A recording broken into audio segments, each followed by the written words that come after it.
Shalom saudara-saudara yang dikasihi Tuhan. Tema renungan hari ini adalah Ia bercahaya di dalam kegelapan, yang terambil dari Injil Yohanes pasal 1 ayat 14a, dan saya akan bacakan untuk kita sekalian. Firman itu telah menjadi manusia dan diam di antara kita. Nah, saudara yang dikasihi Tuhan, nas Alkitab yang baru kita baca tadi ingin memberitahukan kita bahwa Yesus adalah Sang Firman Allah itu, dan Dia ada bersama-sama dengan Allah pada saat penciptaan dunia. Dia juga adalah Allah, dan Dia adalah hidup itu sendiri, dan hidup itu adalah terang dunia yang tertulis di ayat yang sebelumnya di Yohanes pasal 1, yakni ayat yang kelima, yang tertulis demikian. Terang itu bercahaya di dalam kegelapan, dan kegelapan itu tidak menguasainya. Itulah terjemahan dari yang tertulis di Alkitab Bahasa Indonesia terjemahan baru kita, dan juga Alkitab terjemahan bahasa Inggris NIV edisi tahun 2011.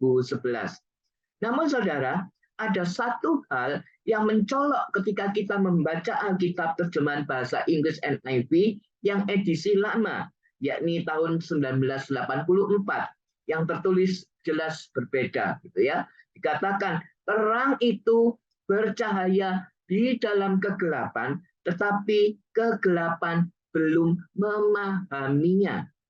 Nah, saudaraku, kata Yunani yang diterjemahkan sebagai menguasai di edisi NIV tahun 2011 dan memahami di NIV edisi tahun 1984 adalah kata lambano, yang berarti memegang dan memahami.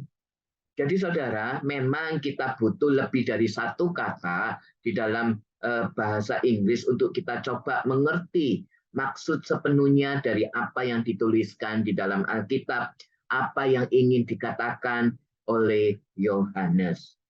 Yohanes benar-benar telah melihat sang terang dunia, yaitu Yesus Kristus dengan matanya sendiri.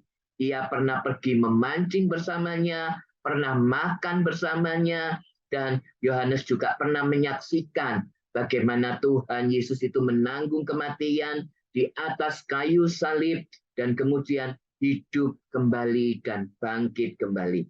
Jadi Yohanes tahu bahwa tidak ada kegelapan di alam semesta ini yang dapat secara permanen menangkap dan mengalahkan terang ini.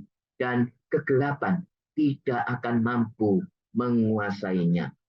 Akan tetapi saudara, Yohanes juga menyadari bahwa pikiran manusia bila dibiarkan terus sendirian tidak akan dapat sepenuhnya memahami kasih yang ditawarkan melalui fakta yang menakjubkan dari inkarnasi, dan kegelapan tidak akan mampu memahami makna inkarnasi itu.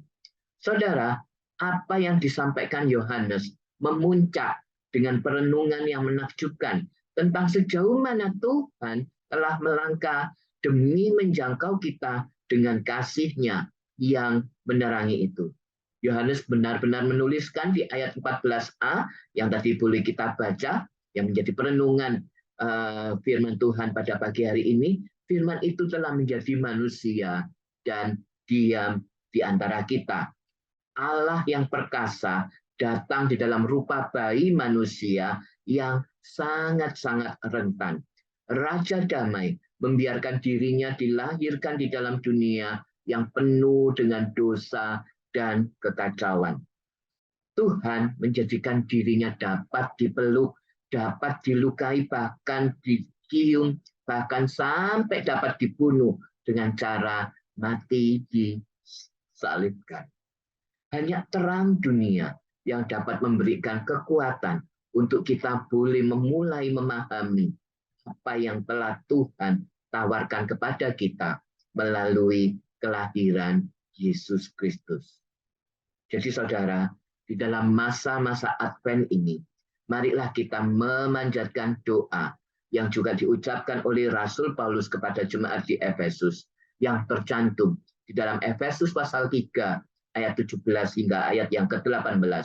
Agar kita terus berakar serta berdasar di dalam kasih, beroleh kuasa bersama-sama dengan segala orang kudus, kita dapat memahami betapa lebarnya, betapa panjangnya dan tingginya dan dalamnya kasih Kristus. Mari kita berdoa.